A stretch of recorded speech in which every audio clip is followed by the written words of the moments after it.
फरताबाद की पावन पवित्र भूमि को और यहाँ के रहवासियों को मिलादुन नबी की जलसे की खुशी में आप सभी को सादर प्रणाम, सत श्री अकाल, जय श्री राम और सलाम वालेकुम।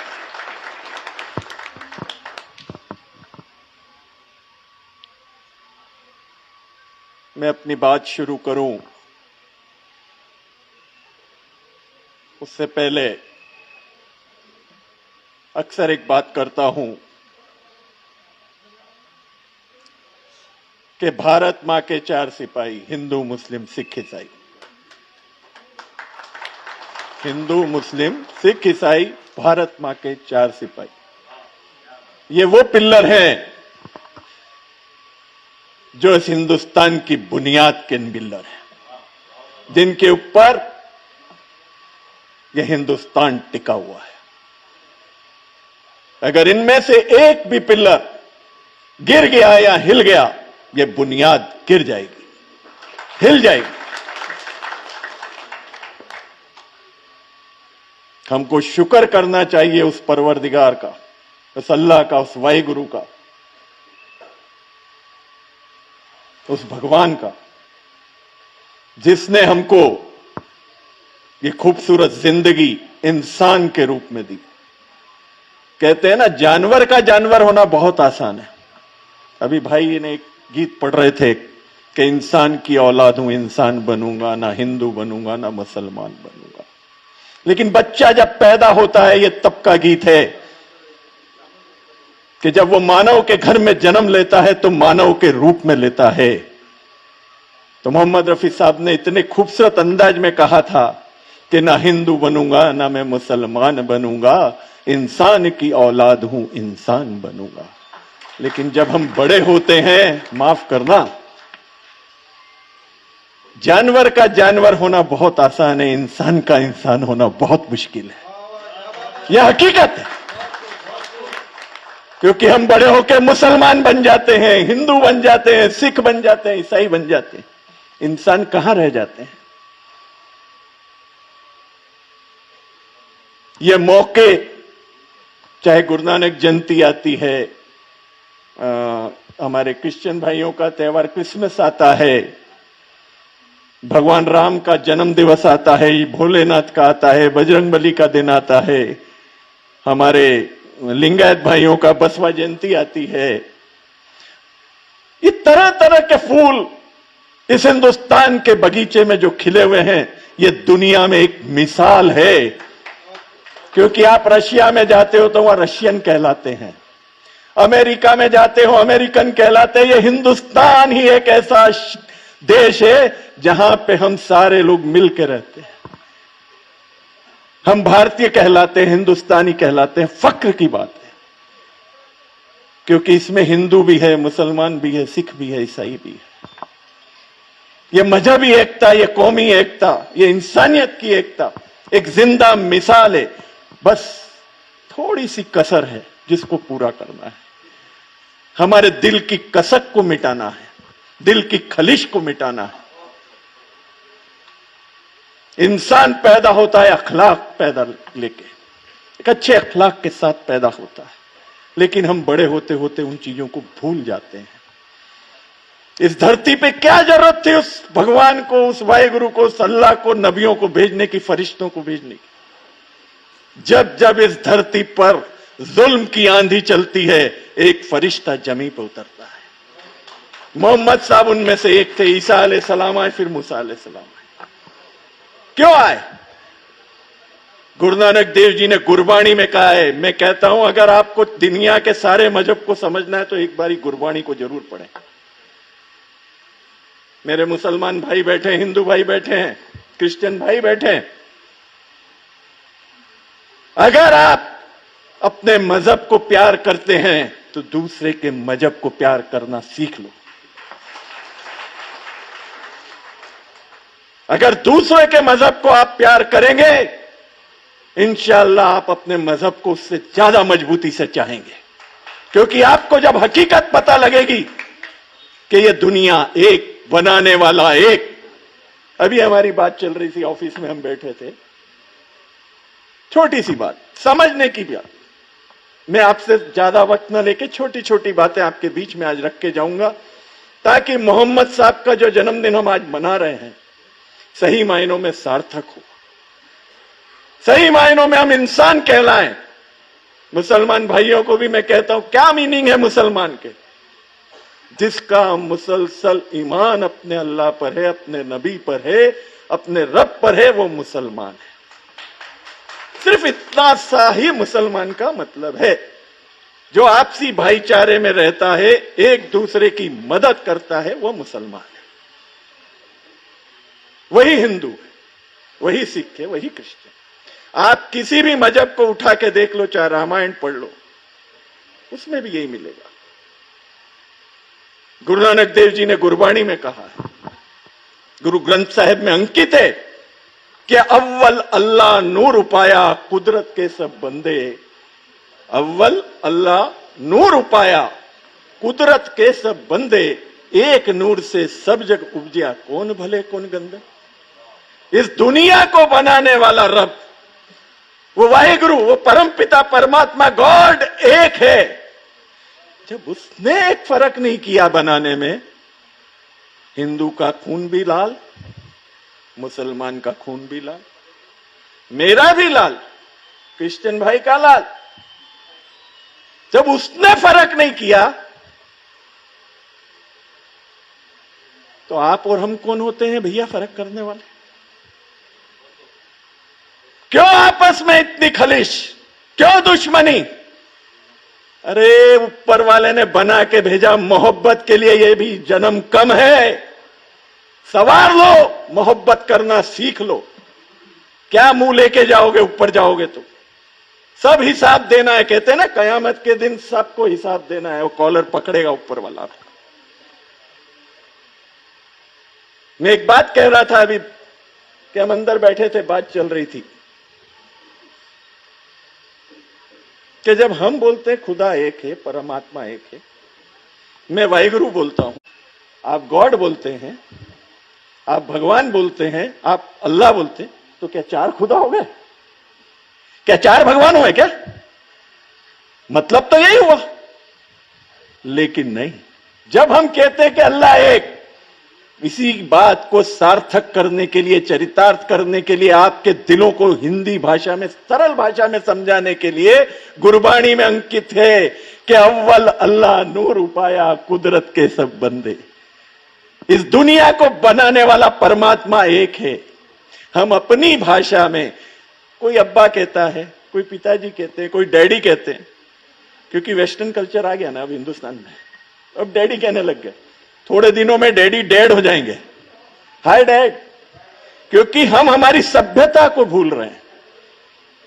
जिस दिन हमने अपनी सभ्यता को पकड़ लिया, समझ लो उस दिन हमने उस परमात्मा को पा लिया, उस अल्लाह को पा लिया। कहते ना जब तक बिके न थे तो कोई पूछता न था, जब तक बिके न थे तो कोई पूछता न था, तूने खरीद कर अनमोल कर दिया। उसकी बारगाह में बिक जाओ। दुनिया के कदमों में बिकने से, झुकने से अच्छा है कि वहां बिक जाओ। कुरान का फरमान है, कुरान का फरमान है कि ईमान कभी झुक नहीं सकता, और मोहम्मद साहब का फरमान है कि मुसलमान कभी बिक नहीं सकता। बिकना है तो उसकी बारगाह में बिको।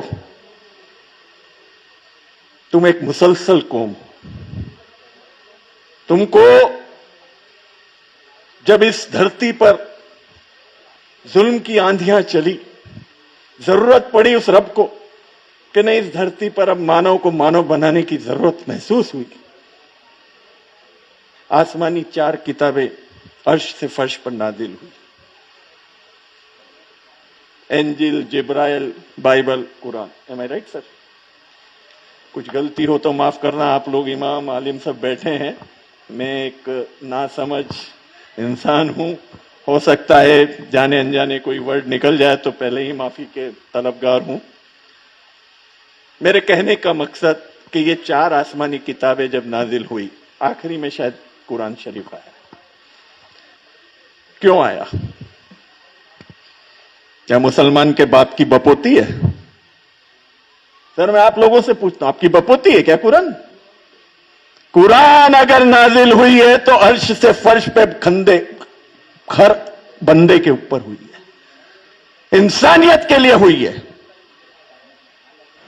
आप उसको अपनी विरासत ना समझिए, वो पूरे मुल्क की, पूरी दुनिया की, पूरी कायनात की चीज है। कुरान का मकसद क्या है? मैं आज, क्योंकि आज मोहम्मद साहब का जन्म है, दिन बना रहे हैं, तो मैं कुरान की बात कर रहा हूं।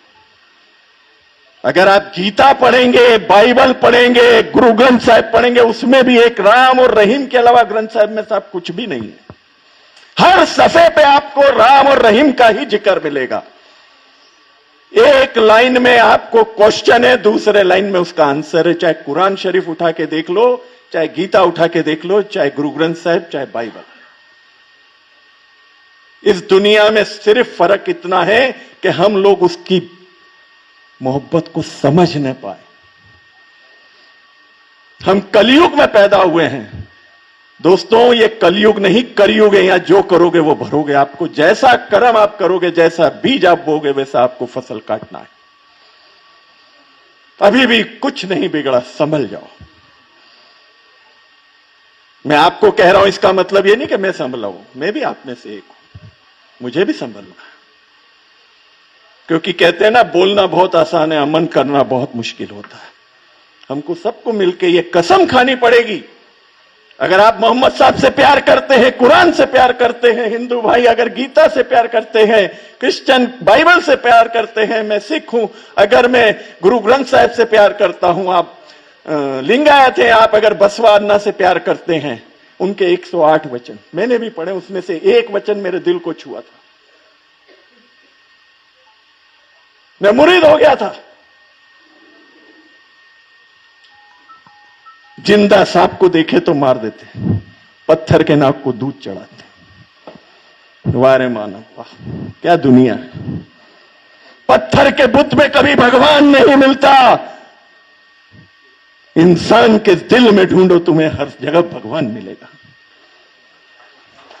जीते जी तुम उसको इंसान नहीं समझते, मरने के बाद उसके बुत बनाते हो, मरने के बाद उसकी याद में गौशाला चढ़ाते हो और जो जो कुछ भी करते हो।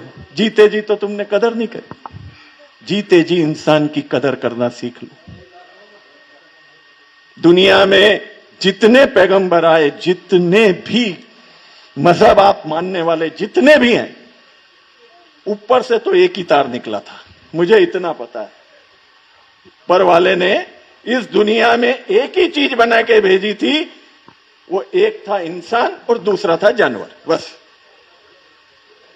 अगर जानवर की शक्ल दे दे तो इब्लिस को उन्होंने इसलिए पीछे लगाया कि जा तेरा क्या करना है। शैतान को इसलिए धरती पे छोड़ा ऊपर वाले ने क्योंकि वो भी उस प्रभु की बहुत आराधना करता था। इब्लिस भी अल्लाह की बहुत इबादत करता था, लेकिन उसका काम था शैतानियत का। उसने अपना कर्म नहीं भूला। हम इंसान हो के अपना कर्म भूल गए, अपनी इंसानियत भूल गए। बड़े शर्म की बात। क्या इब्लिस को देखा आपने कभी ईमान की बात करते हुए?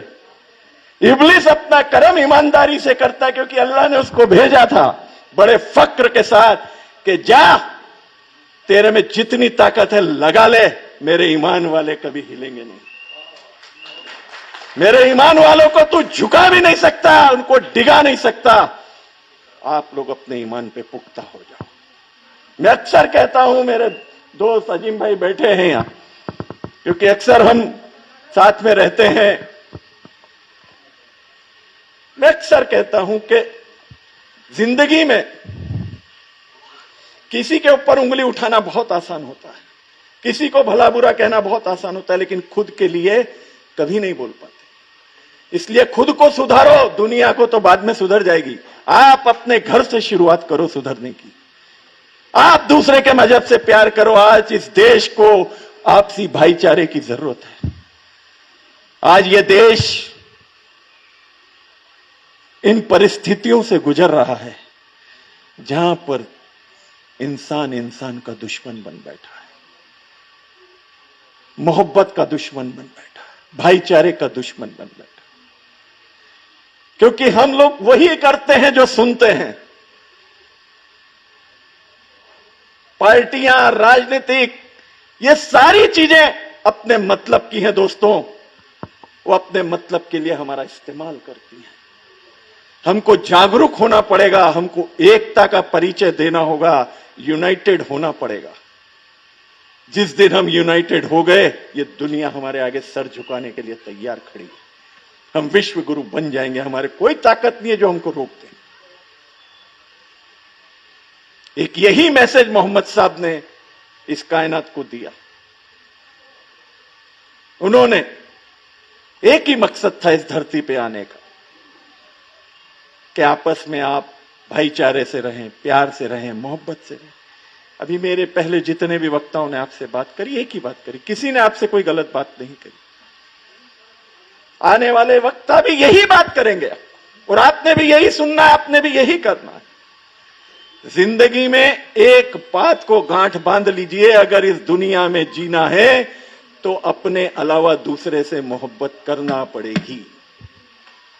ये हिंदुस्तान किसी के बाप की बपोती नहीं है, ना हम यहां किराएदार हैं, हम भी मालिक हैं, बराबर के हकदार हैं। ये बात अपने दिलों में गांठ बांध लेना। इस धरती को हमने भी अपने लहू से सींचा है। इस देश को जब आजादी दी गई, मुसलमानों का भी खून था, सिखों का भी था, हिंदुओं का भी था, क्रिश्चियन का भी था। हमने जुल्म के खिलाफ लड़ना सीखना है, इंसान के खिलाफ नहीं, कौम के खिलाफ नहीं।